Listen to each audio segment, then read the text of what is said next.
Everyone, or good evening, depending on where in the world you're joining us from today.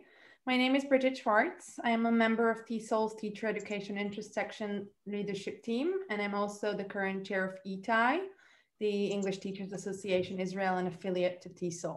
I will be moderating today's webinar. We have a very interesting talk ahead of us given by Dr. Julia Schlam-Salman, who is a lecturer and a pedagogical advisor at the David Yellin Academic College of Education based in Jerusalem. She teaches courses in second language acquisition, language education, and language assessment. In addition, Julia works with the Jerusalem English Inspectorate of the Ministry of Education and of Israel, and she's developing tools for counselors and teachers related to reflective practice, peer observation, feedback, and assessment. Julia worked for over a decade as an EFL teacher at the Max Rain Hand-in-Hand School for Jewish Arab Education in Jerusalem. Today, Julia resides in Jerusalem with her spouse and 4 children. And her research she will be talking about today is close to home, usage of English in East and West Jerusalem, implications for language teacher education. Julia. Okay. Thank you, Bridget. Okay, so first of all, I brought this quote. I wanted to place this talk within context. How we behave at any one time evidently has less to do with some immutable inner compass than with the particulars of our situation. We habitually underestimate the role that context plays in people's behavior.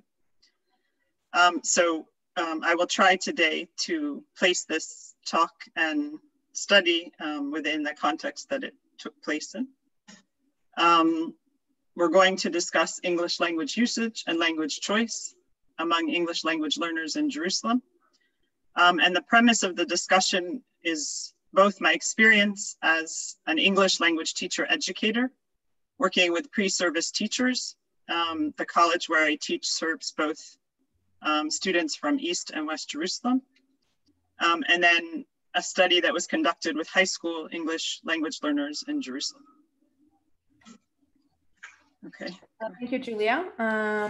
As we all know that context and language are entangled, can you talk a little bit about the relationship between language and context in general and how it applies to the specific context of your research? Okay, so first of all, just some theoretical considerations or theoretical premises. Concepts, ideas, and representations are limited to particular context, social, society, and time. There is a link between context, meaning, and language. So when we use language, we're relying on conceptual frameworks that are embedded in our culture and in our surroundings. We produce and reproduce culturally and contextually specific meanings. So when I talk about the study today, it will be embedded in the specific context in which it took place. That's in part based on this premise that any discussion of language choice and language usage must be qualified by the context in which it occurs. A piece of this is the relationship between language and power. Language is tied to the production and maintenance of relationships of power. And it can contribute to the domination of some people by others. And through complex historical processes, some of which we will talk about today, a particular language or set of linguistic practices emerges and it is dominant or named as the legitimate language. It's important to emphasize that the language isn't doing that, but rather language status is a social construction and it happens within specific contexts and societies. And so I also want to link that then to some local considerations right off the bat. So this is, many of you I think are from the local arena, but I did want to place the study in its geographical location, first of all, and relate specifically to language usage in terms of the geographical location. So first of all, you see the map of Israel. surrounding Israel are countries that are all L1 Arabic speaking countries. And then you see on the other side, this map of Jerusalem, East and West Jerusalem, which is the local context of the study. So a couple of statistics just to help us conceptualize what we're talking about. First of all, the population of Israel. So within Israel, 21% are Arab citizens or Palestinian citizens of Israel. And the population of Jerusalem is 950,147 as of October 2020. So Jerusalem is the most populated city in Israel. And in contrast to the rest of the country, Jews and Arabs are more or less, they're not equally represented, but more closely represented than in the rest of the society. With respect to language in East Jerusalem, Arabic is the dominant language. There's some disagreement about whether English or Hebrew function as the language of wider communication. In West Jerusalem, Hebrew is the dominant language. All higher education requires an English entrance exam, and the Jerusalem tourism industry relies on English. So all of that is relevant in terms of showing that these languages are interacting and working together in the context of this study. Okay, go ahead.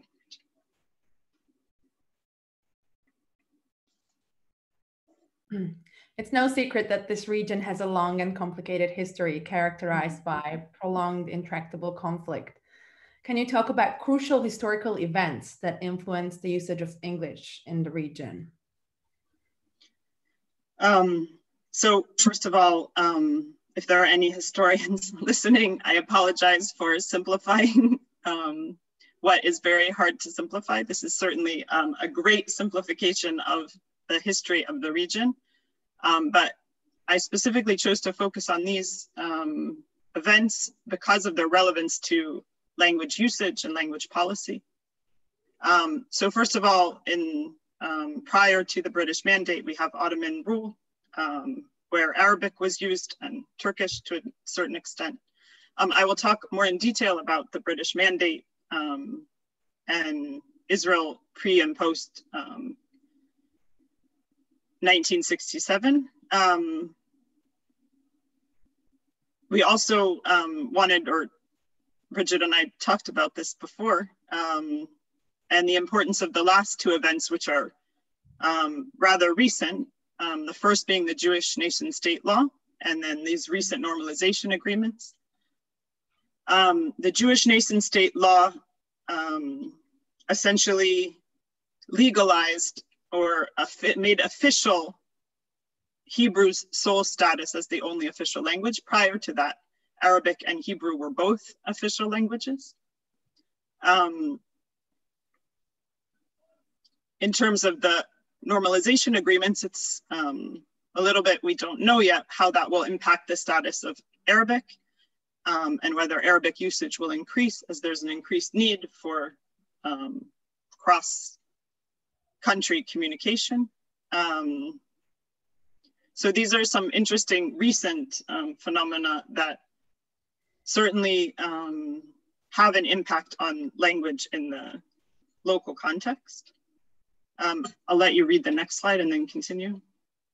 Can you please expand on how these historical events impacted the use of English in the region? So it's important to kind of highlight that during the British Mandate, English was an official language. Hebrew was also recognized as an official language. So for that period between the early 1920s and before or prior to the declaration of Israel's independence, English, Arabic, and Hebrew were all official languages. So English is not foreign to this area in the sense of it being a language that is widely used.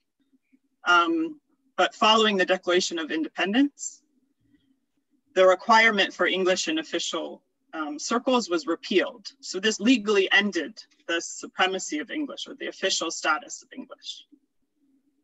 So fast forward to today, English is not an official language, although many times people think that it is, because it really functions frequently as a language of wider communication. It does have a special status. It is the principal tool, or perceived as the principal tool, for business, research, education, technology, social mobility. In lieu of the earlier slides, this is a small country and comparatively small in population. So we depend on other languages to communicate with the outside world, with speakers of other languages. Yeah. Okay. So a precursor to language usage is, of course, language learning. Jerusalem is not only divided along linguistic lines, but also exhibits religious and socio-cultural diversity. Can you talk a little bit about schooling in East and West Jerusalem, and then specifically about the nature of English language learning and how this diversity impacts the English curriculum?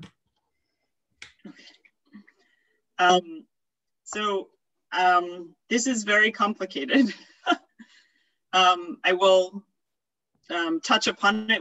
I want to make sure to not spend too much time talking about the background information, but certainly the unique schooling challenges play a part also in this study itself. There are many educational trajectories. I will talk about that in a minute. More in detail. There are differing regulatory bodies. So what do I mean by that?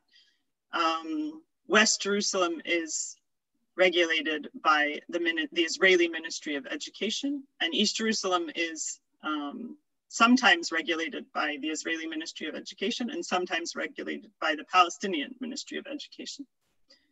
And then these other issues also, or factors also, impact schooling: very large classes, large wealth inequality, religious diversity, sociocultural diversity, and then linguistic heterogeneity. So within the Jerusalem context, we have really a wide spectrum from native English speakers or to pupils who can't read English and who don't study English, which is depicted in these next two slides.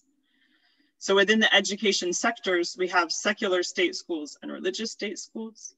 And then in Jerusalem, in the whole country, but specifically in Jerusalem, we also have Haredi ultra-Orthodox schools, and we have Arab schools. And the Arab schools, so in Jerusalem, we don't have Bedouin and Druze representation, but we do have a number of private schools.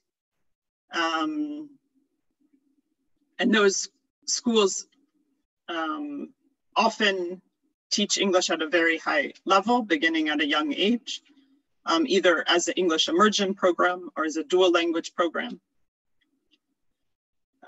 So another way of talking about these different kinds of sectors is through these terms. So within the recognized unofficial or independent schools and the unofficial and unrecognized, sometimes called exempt schools, English is not always studied. So you really have a spectrum from English not being studied at all to English being studied in a English immersion program. So then, just in terms of the differences between schools, between the regulatory bodies, we have within the schools by the Israeli Ministry of Education, English language learning is defined as EFL, meaning that it's added to Hebrew or Arabic. It's a compulsory subject. It's funded from the 3rd or 4th grade, although most schools begin instruction earlier. And there's recently been further curricular development to create materials for younger learners.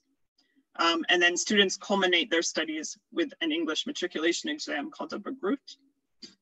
And the schools regulated by the Palestinian Ministry of Education also, English is added as a foreign language, and it's a compulsory subject. The English for Palestine English language curriculum details English language learning from the first grade, and students culminate their studies with a Tawjihi exam, which includes a component in English. So these different regulatory bodies result in differing high stakes exams, which also result in differing higher education entry to different higher education institutions. Okay, go ahead. I'm on mute, sorry. So your study and subsequent work has dealt with English language teaching and learning in East and West Jerusalem. Given the diversity and the complexity that you have just discussed, can you describe your study and the choice behind its target population? Okay, thanks. This study was a year-long qualitative study that involved 9th grade English language learners. I intentionally chose learners from 3 secular state-run schools. So all of them were under the auspices of the Israeli Ministry of Education. Part of that decision was that I wanted them to be using the same curriculum, and I didn't want the variable of some of them studying towards a Tawjihi exam. Also in terms of the books that are approved by the Ministry of Education, by the pertinent ministries of education. So all of them were English as a foreign language learners. One group of students I called the monolingual majority school. So they were L1 Hebrew speakers, and English was added as a foreign language. And then the second school were 9th grade monolingual minority school, meaning that they study in Arabic and English is added as a foreign language. And then the third school was an integrated minority majority school, where they study in Arabic and Hebrew and English is added as a foreign language. I should also emphasize that there aren't a lot of schools like that. There is one in Jerusalem and there are just a few in the country.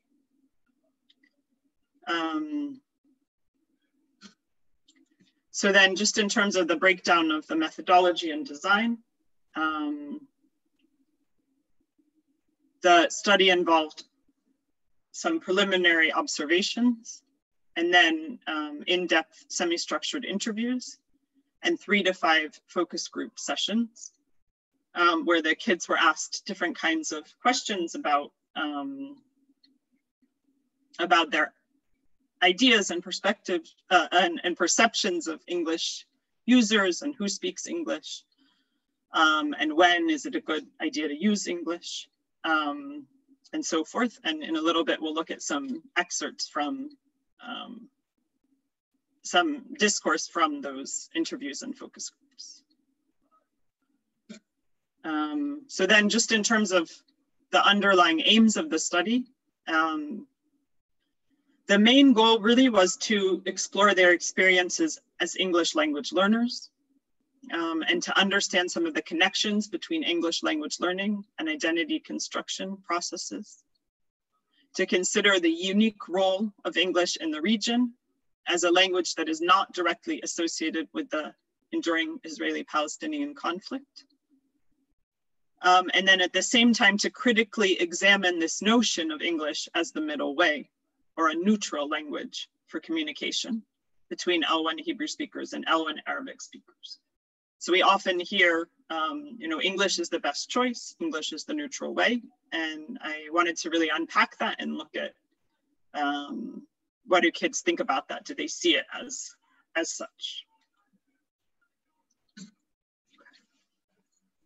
Can you summarize the main findings of your study with respect to English language usage? 1 second.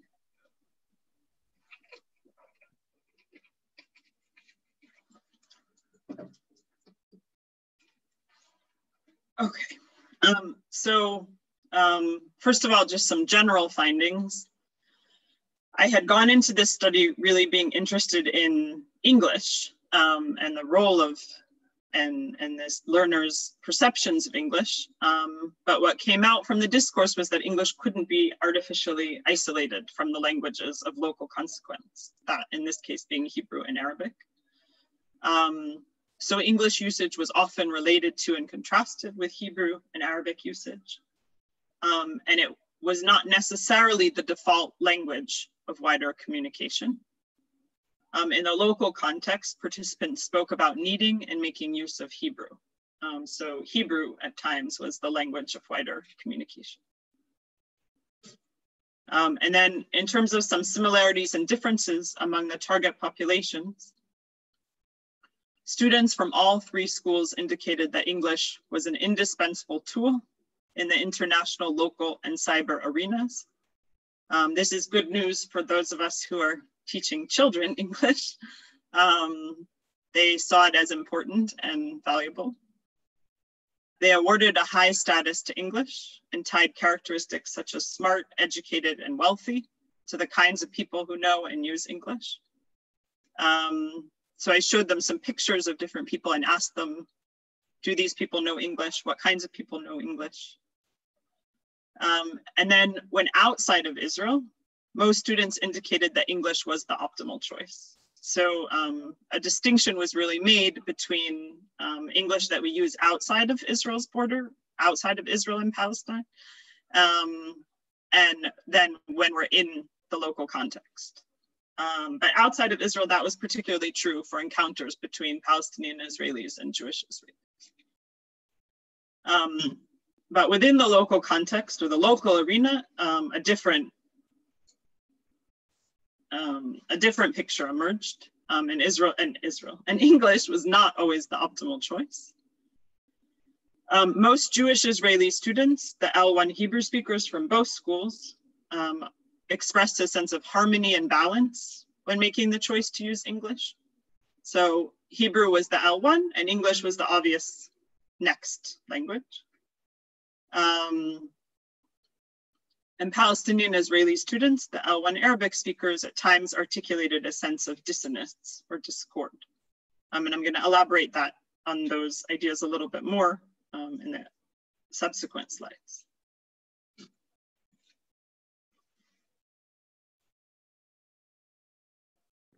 In your research, some additional themes emerge. Can you elaborate on them? So now I'm going to talk about 3 additional themes, and then we'll directly connect them to teacher education.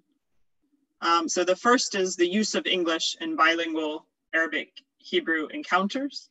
And the second is the use of English in identity construction processes. And the third is the use of English in conflict resolution and peace education initiatives. So the first theme, the use of English in bilingual Arabic-Hebrew encounters. English was perceived as an outside language, as a tool for social mobility, and as a means for conferring power. But English usage also threatened Arabic usage. So I'm going to go through some examples here that demonstrate these ideas or themes.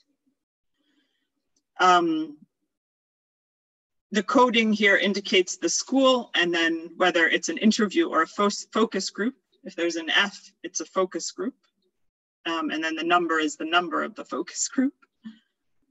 So this is a Hebrew-speaking participant in a focus group. If I speak to an Arab English, he don't feel bad. If he speak Hebrew, maybe he feels hurt because he want that I speak Arabic. So English is the connecting language. It's the neutral language, and I is interviewer. So when you say a neutral language, what do you mean by that? Because it's not our language and it's not their language. It's something from the outside. So that's one example here of, in the focus group, of talking about English as being an outside language. This is an interview from the minority school, the monolingual minority school, an interview excerpt. You said you don't feel comfortable speaking Hebrew with a Jewish person. Yeah. Do you feel more comfortable speaking English with a Jewish person? Yeah, because I don't want to talk with them in Hebrew. So I talk with them in English and let them also talk English. Why don't you want to talk Hebrew with them? Because you feel like they are possessive of you. Okay, and when you speak English, you don't feel that way. Yeah, because not all of them speak English. So when you're going to talk with them in English, they go, oh my God, she's talking English, and we don't know how to speak English. So here, this is an excerpt of where English is conveying power, conferring power over the perception of the interviewee, that the other person doesn't know English very well. In Israel, sorry, so this is another excerpt from a focus group in the Hebrew-speaking school. In Israel, you don't learn that much English within Israel. Also, the Arabs don't know English that well. We communicate in Hebrew. People speak or Hebrew or Arabic, not English. Okay, this is another excerpt from the Monolingual Minority School. If you were to have a Jewish friend, what language do you think you would speak to him? Or maybe if you have Jewish friends, what language? I speak to them in Hebrew. In Hebrew, not English. No, I know Hebrew. I don't need to talk to him in English.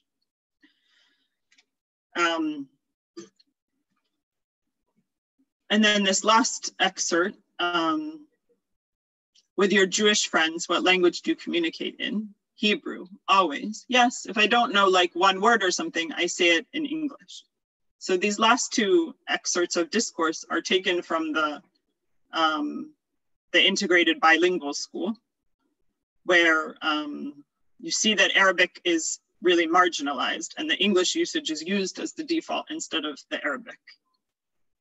So this last student, who is a Hebrew speaker at the integrated school, for me, if I need more English than Arabic, yes, because I told you the things that I do, the computer, and that I need English and not Arabic. And the only Arabs that I know are from this school and are connected to this school, and they know Hebrew, most of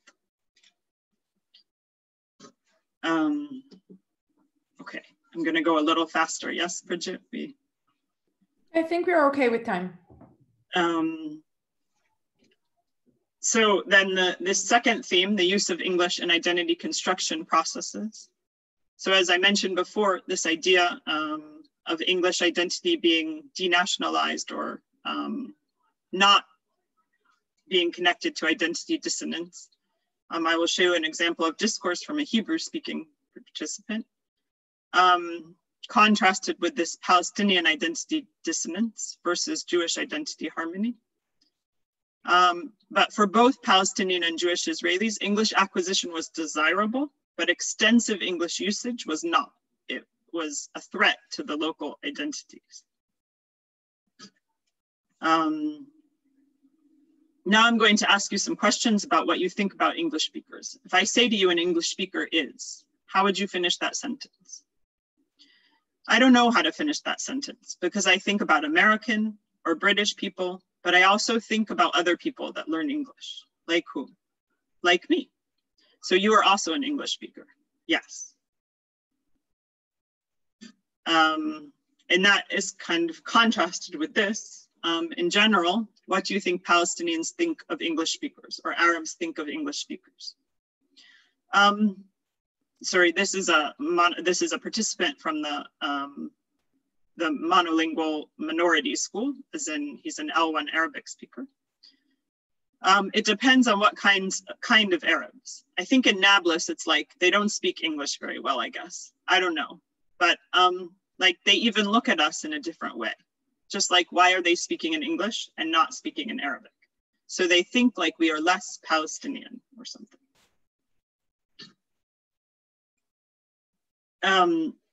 What language is more important, your mother tongue or English? In this case, Arabic. I think Arabic, for me, Arabic, you know, because I learn like English. I don't feel it's for me. Arabic, it's me. It says who I am. Like I am an Arabic speaker and like it's, and then he says in Hebrew, it expresses my culture, which I thought was really beautiful. It expresses your culture. Yeah, exactly. So you would lose something if you only spoke English. Yeah, of course. If like now I speak English and this, all the Arabs will speak English. Arabic will not spoke anymore. So I don't want that. This will happen. So I prefer to talk Arabic because other people are not thinking about that choice.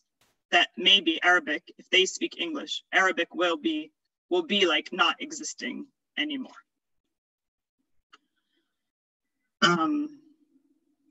And then these are some other examples of Hebrew speakers from the majority school talking about the importance of speaking Hebrew and not English. I'm going to go on. Then the last set of themes are the use of English in conflict resolution and peace education initiatives. And this was one of the main purposes of this study, to ask the kids to think about whether English should be used in conflict resolution and peace education initiatives. So they identified English as a bridging language with some characteristics of neutrality. But in the local context, English was sometimes tied to the alliance between Israel and the United States and tied to the occupation. And I should say that this was before, this study took place before Trump was in office. English was not necessarily a better or the best alternative. Pragmatics often trumped ideology. Kids were very, very pragmatic. Arabic speakers indicated that by being the sole bilinguals or trilinguals, so at times they maintained power. So both English usage and Hebrew usage were markers of leverage and power.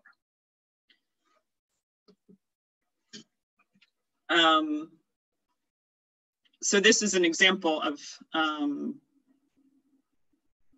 them identifying English as neutral, or sorry, this is an interview. Can you think of a situation in Israel where it would be better to use English? Maybe if if two sides are talking and they don't really understand each other's languages. And sometimes when people speak in their own language, it makes it sound like it really identifies. It's identified with them. And it's like, if you use English, it's more neutral, I think. When you say two sides, what do you mean by that? Like the conflict and stuff between Palestinians and Israelis. In the second question, I had given them a scenario of two different shopkeepers, one named Mustafa and one named Danny. And I asked them if they thought that Mustafa and Danny, who both have tourist shops, have different opinions about the English speakers who come into their shop. So this student replied as follows, participant, yeah, I think yes, and maybe it's like an opinion of politics, maybe. Like we know that the United States is with Israel, and maybe because he don't know that there's a lot of people talk English, not just people from the United States, or something like this. Maybe he will think about them as enemies, or something like that. For some Arabic speakers, the use of Hebrew instead of English was a means for demonstrating and maintaining power. This was in a focus group with the monolingual minority students. But you know, it's good to talk Hebrew because you know the language of the enemy. Yeah, it's good to learn their language. And if they, the Jews, heard you speaking Hebrew, then maybe they're going to be angry then because you're Arabian and talking with him Hebrew. So he's jealous. He says, oh my God, she's talking Hebrew like us. Okay, that's. That was very insightful, Julia. Thank you. And my next question is implications for teacher education. But I would also like to invite the audience, if you have any questions so far, please put them in the chat. And then at the end of the presentation, we still have a couple more minutes to go. We will select questions. We'll select your questions that Julia will answer. So let's carry on with implications for teacher education. And all these themes are indeed very, very interesting and insightful. And what might be some of the implications of them on English language teacher education? Okay, thank you. So first of all, in terms of the use of English in bilingual, multilingual classrooms, or in in bilingual or multilingual classrooms. So first of all, students are bringing their other languages to their pre-service teacher education. And this includes varying degrees of L1 literacy and academic skills. That's particularly true if the L1 is a diglossic language, such as Arabic, right? A diglossic language is a language that has basically two different systems. One for spoken and one for written usage. And so we want to acknowledge those languages that they are bringing to their pre-service studies. And potentially consider English language teacher education within a broader curriculum that relates to and addresses general language education. In the Israeli-Palestinian context, that could include Arabic and Hebrew language education. And really emphasizing that not only do we need to be knowledgeable about English language teaching as English teachers, but also to be aware of and make note of the other languages. And hopefully then that carries over to the classrooms in which these teachers are teaching, and bringing that linguistic and metalinguistic awareness to the field, so that the English language education can be built on to these other systems and linguistic repertoire that the pre-service teachers are bringing and the learners, the children, are bringing to their studies.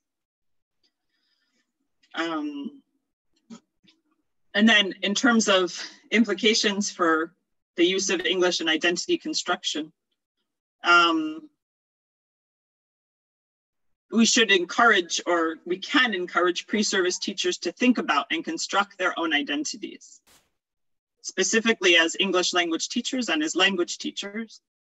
I often joke with my students that it's easy for me to say that because my name is Julia, and it's harder to do that if your name is Hodaya, or a name that particularly marks you as a Hebrew or Arabic speaker. But certainly giving legitimacy to different and multiple identities, and introducing students and learners to this idea of an emancipated English language identity, meaning an identity that is legitimately theirs and doesn't have to be connected to the inner, what Kashru calls the inner circle, the United States, the UK, Australia. There are English users and English speakers all over the world, and certainly our English language pre-service teachers and English teachers in the field should construct their own identities as English users. A piece of that is acknowledging the presence of identity dissonance, which is particularly true in areas of intractable conflict. And so rather than it being something that we pretend isn't there, putting it out there and saying, yes, some people identify English with colonialism, occupation, but English is being used all over the world, and English belongs to everyone. And then that becomes an important piece of success as English language teachers, and as being identified as legitimate English language teachers, which they are. And then the last piece, implications for language teacher education in terms of conflict resolution and peace education initiatives. There have been a number of initiatives to bring teachers together, to bring principals together, and to bring teacher educators together. And a piece of that focuses on using English as the bridge to bring different groups together. So it's important to take into consideration local contextual factors before making the choice to use English over local languages. It may not always be the optimal or neutral choice. English usage can be associated both with empowerment and disempowerment, but it's not blanketed in either of these. Power and equality may at times be situated in asymmetry. So yes, Hebrew marks certain populations and Arabic marks certain populations, but the use of Hebrew isn't or may not be intrinsically disempowering. So in initiatives around intergroup contact, using a neutral language or an ostensibly neutral language may not be required. In fact, empowerment may be situated in the dominant language. That said, it's important to acknowledge that a level of proficiency is needed in order for empowerment to occur. And so really, if we are aiming for social and justice ambitions, they can follow only when all cohorts are privy to the same linguistic capital.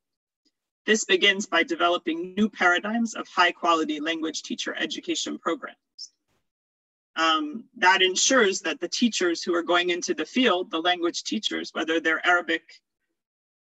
teaching Arabic or teaching Hebrew or teaching English, they are able to help the language learners to acquire proficiency in the language that they are learning. Semblances of equality begin to emerge when all students have the choice to use a language that affords them the greatest communicative competency, social mobility, and social capital. And there, I really highlight this idea of the choice to use. I see our responsibility as language teacher educators as making sure that learners have that choice. They can choose never to use English, but certainly as an English language teacher, my responsibility is to help them to acquire it at the highest level possible, at the highest level of proficiency possible, so that they have that power to make that choice. And then, so just this, usage is the best language teacher. And I think with that, we can open it up for questions or, yeah, thank you. Thank you, Julia. And we would like to open up the floor for any questions, clarifications. And we do have some questions coming in the chat. Should I stop sharing or? That's fine. I would take the, I would pick the questions. Since we are not that many, would you like me to read out the questions, or should we invite the people to ask the questions directly and have a discussion? I think they can ask them. That's fine. Yeah. So Deborah, Haley, Farida, and Sundus Camille, if you don't mind unmuting yourselves and ask Julia the questions directly. Yeah, a little more social that way.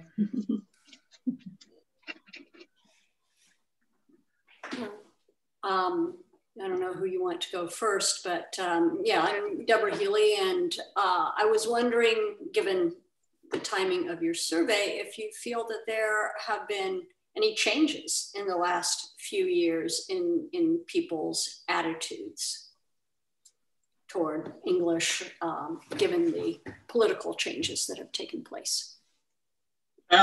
That's a great question. That's a great question. And I don't know, I don't have empirical evidence to share. In terms of anecdotal among my students who are studying to be English language teachers, there hasn't been a decline. If anything, there's been an increase in both L1 Arabic speaking students and L1 Hebrew speaking students interested in studying to be English teachers. In Jerusalem, I think we have a higher representation of L1 Arabic speakers. So the English department that I'm affiliated with is about half and half. But I wouldn't say that specifically the political circumstances in the United States have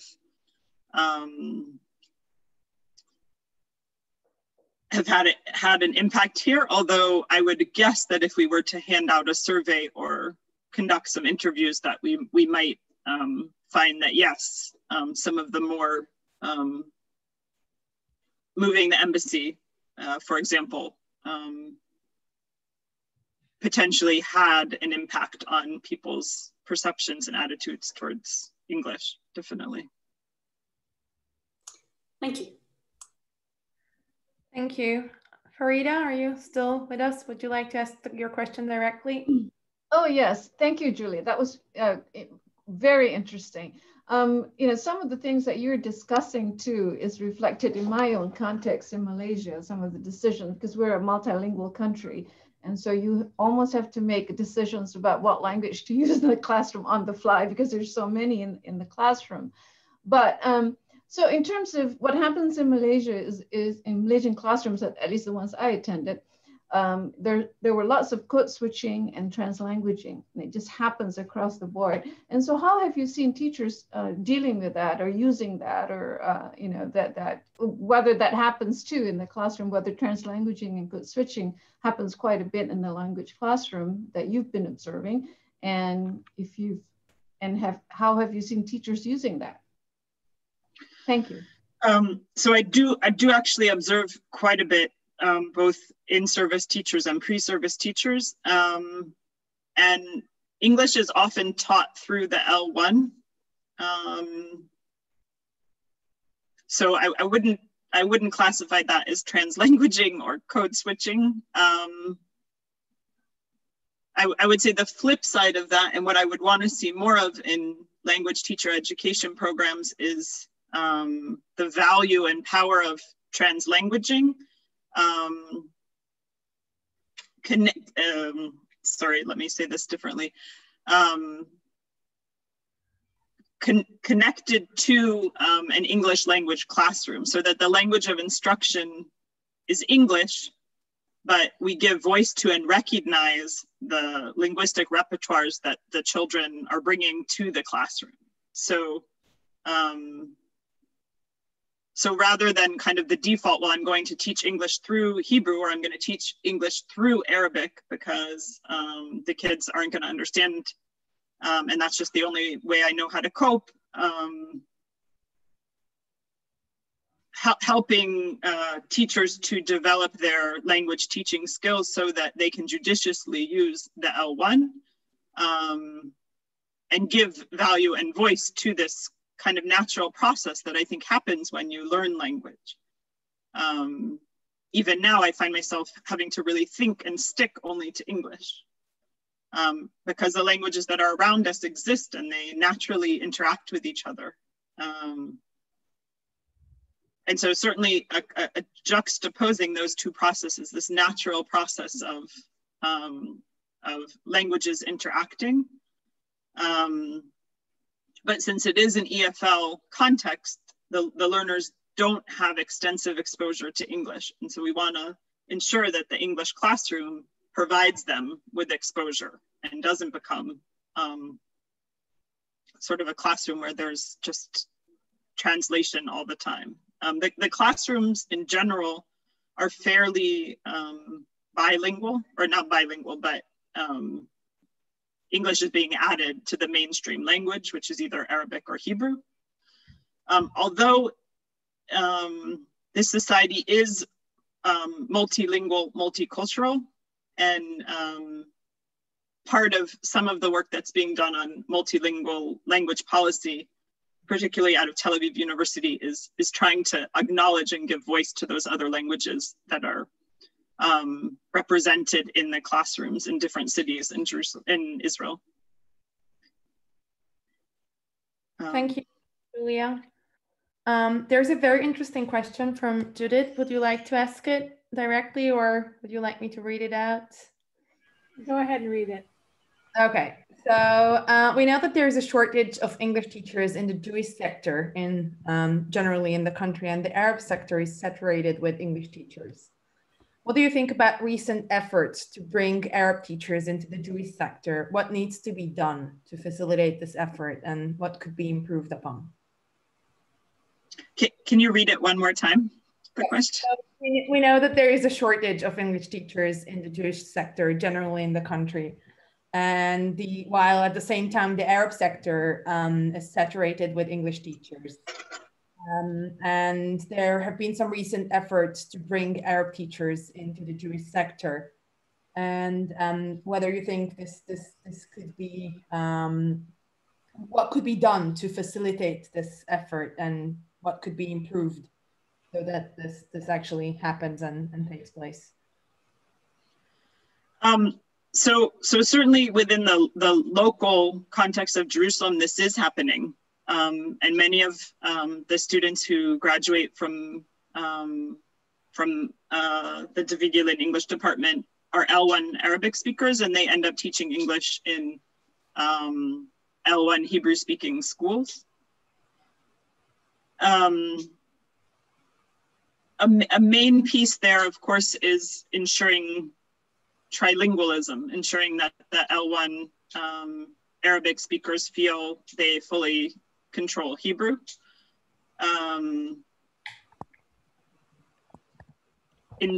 There is actually some pretty interesting research being done about L1 Arabic speakers teaching in Hebrew-speaking schools. Vorud Jerusi from Beit Berel College is doing some research on that. I think in overall, it's a very positive phenomena. Certainly, there could be a place for additional preparation, making sure that the pre-service teachers, the teachers themselves feel equipped and literate in the cultural expectations. Certainly there are differences between, if we go back to some of those slides, between the different sectors.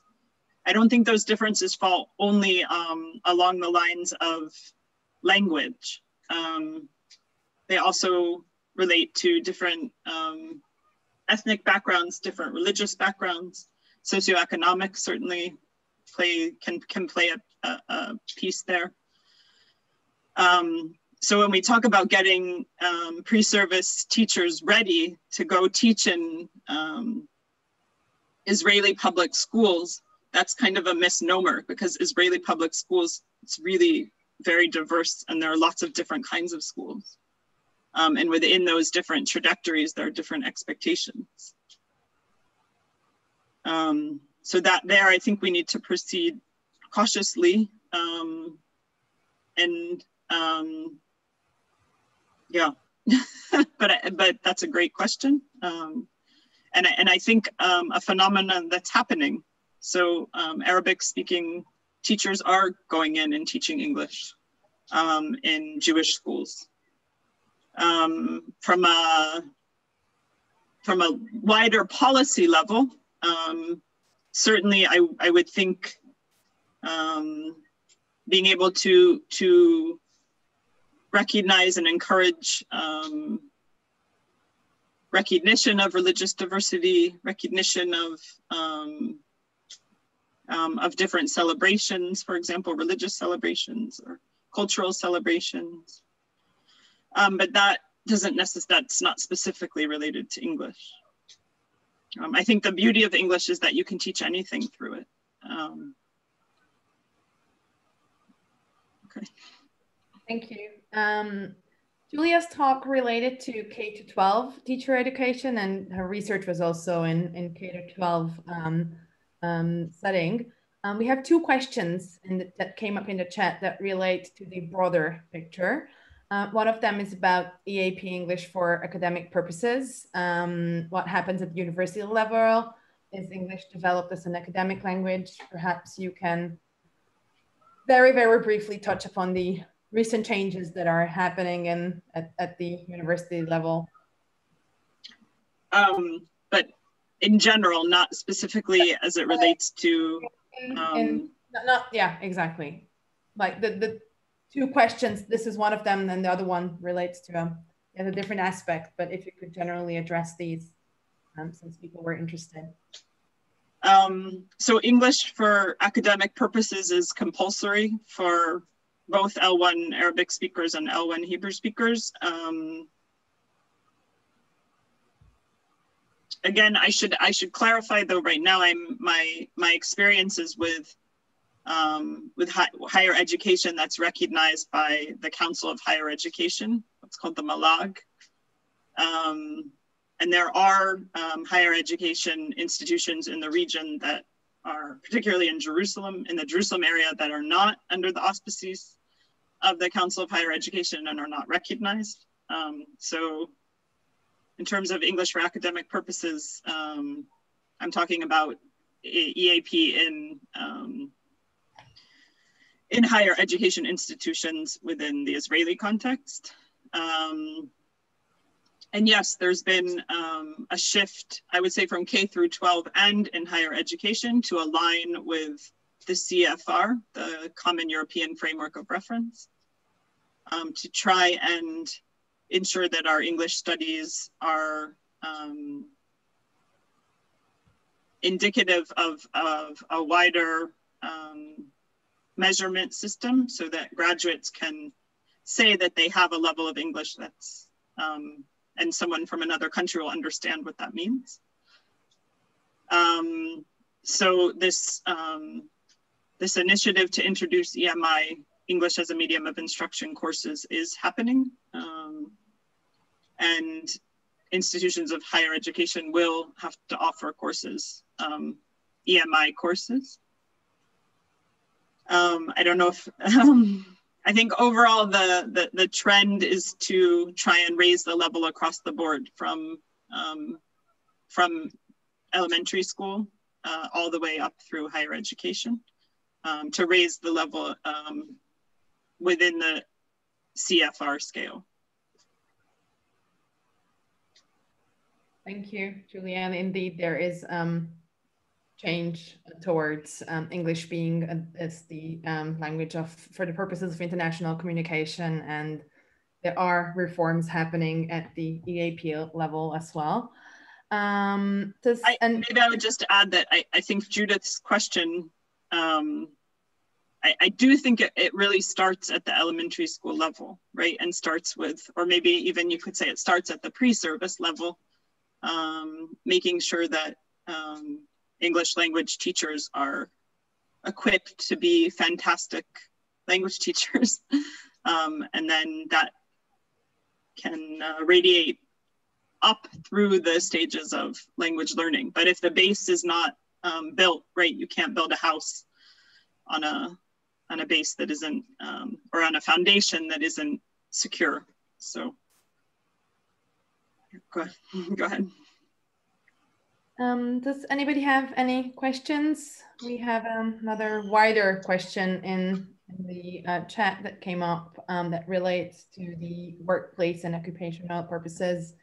And I think it's a question directed to anybody in this talk, whether any of you in Palestine or Israel or elsewhere find that there is an interest among local English teachers to get training in the workplace, in workplace English or English for occupational purposes.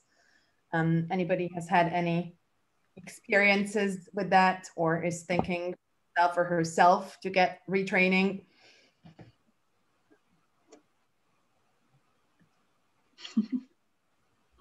Perhaps the person who asked, Anne, would you like to expand on that question? Yes, thank you. And I apologize if I don't want to take the discussion farther away from the focus. So thank you for entertaining the question.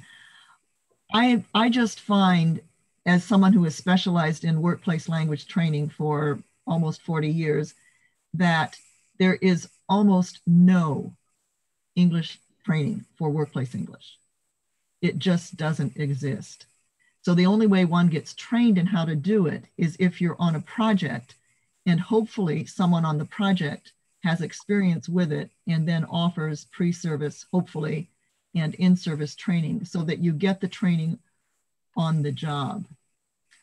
And I'm asking these questions in all of the teacher ed webinars that I attend as someone from the ESP intersection who is engaging in the wider opportunities for interaction that the other intersections offer. So I'm just very interested in whether there is an awareness that this is a career path that people could pursue, and if so, that there needs to be a concerted effort within our field, within the whole field of TESOL, to formally provide teacher training in workplace English.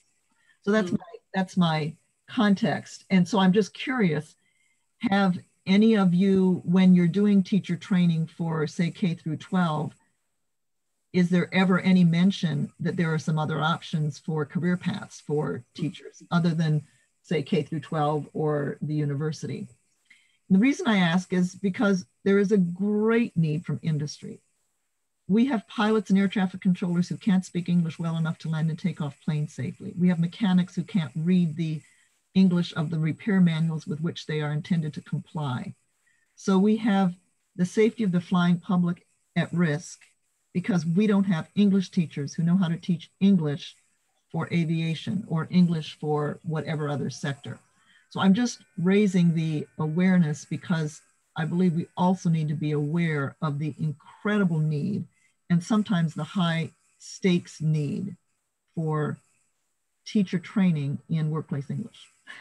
Thank you for letting me add my pitch to the day. I would maybe just add to that, Anne, that the kids in this, the participants in this study, they were very pragmatic about English. And I think that bringing examples of authentic usage of language to language classrooms is critical, right? We motivate students by showing them how and why they need English and where they'll need it. And so certainly bringing in examples of, I mean, the examples you brought up are fantastic. They're really authentic examples of where there's a need for English. And I think learners know there's a need for English. That's part of, that's a tremendous advantage we have as English language teachers, harnessing that motivation. And yes, to help kids to see there are a lot of different job opportunities and tracks out there, and English will help you to get to them. What's and it's an interesting sub-specialization in terms of English language teaching, and whether if you're good at teaching K through 12, that doesn't mean you're necessarily good at teaching pilots how to learn English. Yeah, I think your approach is really right on, Julia, because teachers can get motivated to become teachers of workplace English as they raise the awareness in the students who need it. Sure. You know, because if a student is made aware, I need English to do this, to aspire to this job or this profession or this career, and they need to be assured, and teachers need to be tuned in, geez, we may need to receive training in how to allow my students to pursue that career path. Okay, thank you. Yeah, thanks. Yeah. Thank you. Are there any other questions? Last chance for questions. All right. Thank you. Thank you. Thank you, Julia. I would like to thank our speaker first and foremost. Thank you, Julia, for sharing your research with us. Here are our contact details, Julia's and mine, and everyone, and the article that Julia was talking about. I would also like to thank all the participants for devoting an hour to hear about the local issues, especially in these days when we do have so many other webinars and options to choose from. I would also like to thank TESOL for organizing such webinars, and the Teacher Educator Special Interest Group for choosing our little country to be part of the webinar series. So thank you, everyone.